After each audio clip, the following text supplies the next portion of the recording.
نن یکشنبه د امر بالمعروف نهي عن المنکر او شکایتونو اورېدلو وزارت سرپرست وزیر شیخ محمد خالد د افغانستان لپاره د ملګرو ملتونو مرستیال مارک سپوتزل سره په خپل کاري دفتر کې وکتل.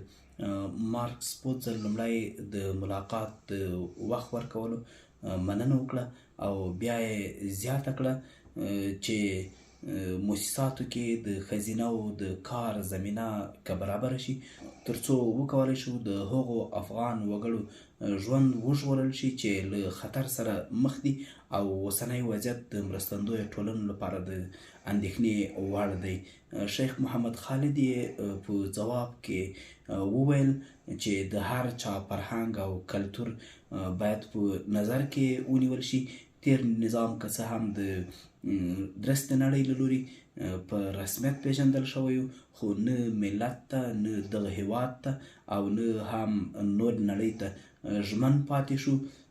اوسنی حالت ډیر مثبت دی او د ماحول په جوړېدو سره به هر څه سم شي. هغوی سره راغلي هیئت کې د بشري مرستو د برخې همکار فرن اکویزا وویل چې که د ښځو د کار د اجازې په اړه هڅه وشي ترڅو وکولی شو خلکو سره مرستې وکړو چې سرپرست وزیر ورته وویل په دې اړه هڅه کوو ترڅو یو چارچوب له شریعت سره سم جوړ شي. د انسان ژوند ژغورل تر هر څه اولویت لري او موږ په همدې لاټه کې یو ترڅو خلکو ته مرستې په سمه توګه ورسیږي.